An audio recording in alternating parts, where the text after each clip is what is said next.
If he laughs at you, so what? So they laughed at everyone who had an idea that seemed a little bit off-center. Always laughed at it. They laughed at the idea of going to the moon. Well, now it's an accomplished fact.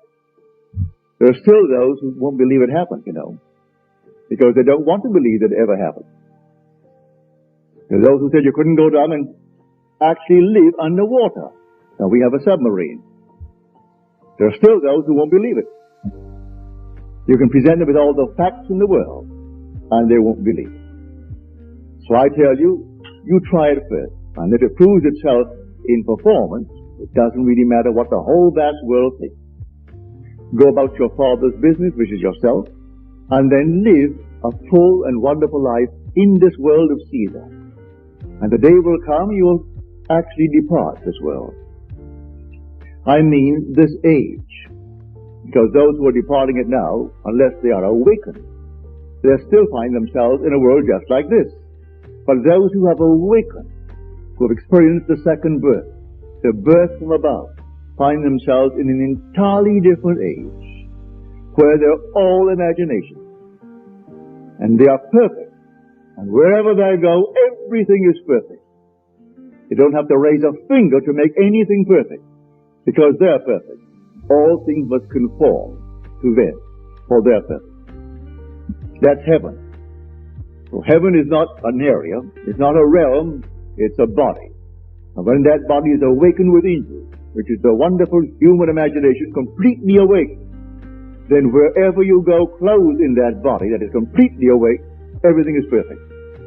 If you found yourself in a forest of dead trees that all burst into foliage, in the desert it would all bloom like the rose, because you are there. No blind man, deaf man, no handicapped man could stand in your presence. He would be instantly transformed into a perfect man because you are perfect. That's heaven. It's harmony. So it's not a place where you're going to go, pearly streets and all that nonsense. No. It's just simply you in a world that is perfect because you are perfect. And the day will come you will awaken that body, for it's in you now. That body is in you, but it's sound asleep. And one day you will experience the resurrection. And you'll know the mystery of the resurrection. When you rise, and you rise within yourself. For the grave in which Christ is buried, if the Lord is buried, is your own skull. That's where he is buried. And in that tomb where he is buried, one day he will awake, and he will come out of that tomb. And it's you who comes out of the tomb, and you'll know who you are. He is buried in every child in the world, this universal being, and yet one. Billions of us, and yet only one Lord. And that one Lord, in his fullness, is buried in you, individually. And when you awaken, you are he.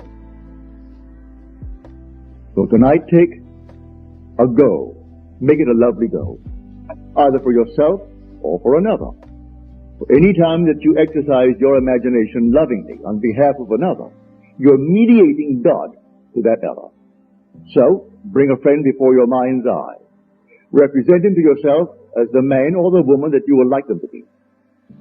And don't tell them, ask for no praise, just assume that they're talking to you and telling you the most marvelous news about themselves.